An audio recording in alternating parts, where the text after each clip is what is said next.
الله أكبر الله أكبر لا إله إلا الله الله أكبر الله أكبر ولله الحمد الله أكبر الله أكبر لا إله إلا الله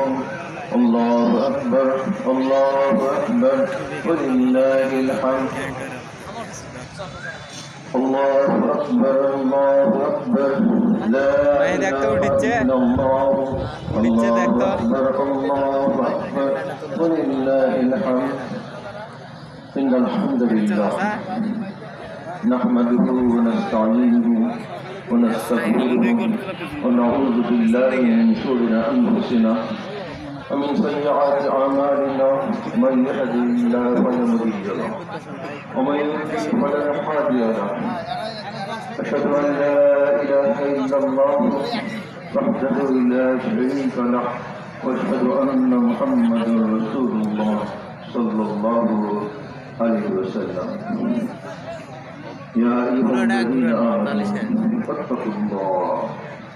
حق تقاته ولا تموتن إلا وأنتم مسلمون يا أيها الناس ربكم الذي من نفس واحدة وخلق منها زوجها وبث منهما رجالا كثيرا ونساء واتقوا الله الذي تسعدون به الأرحام إن الله كان عليكم رقيبا يا أيها الذين آمنوا اتقوا الله وقولوا قولا سديدا يصلح لكم ويغفر لكم ذنوبكم ومن يطع الله ورسوله فقد فاز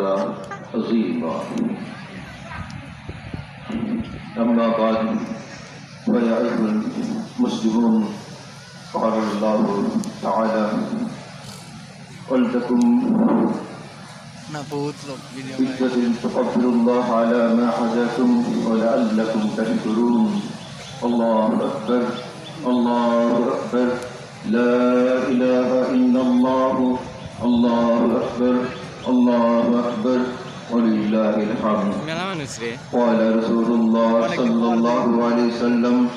إن لكل قوم عيدا وهذا عيدنا بارك الله لنا ولكم في القرآن العظيم ونفعنا إياكم بما فيه من آيات والذكر الحكيم أقول قول هذا أستغفر الله لي ولكم ولسائر المسلمين من كل ذنب فاستغفروه وأتوب إليه إنه هو التواب الرحيم সকল প্রশংসা আমাদের মহান প্রতিপালক আল্লাহ সুবহানাহু ওয়া তাআলার জন্য যার অসীম মেহেরবানি আমরা রমজানের এক মাস সিয়াম সাধনার পর আজ শাওয়ালের প্রথম দিন ঈদুল ফিতরের 2 রাকাত সালাত সুন্নাহ অনুযায়ী আদায় করতে পারছি আমরা শুকরিয়া আদায় করি আলহামদুলিল্লাহ দরুদ ও সালাম আমাদের প্রিয় নবী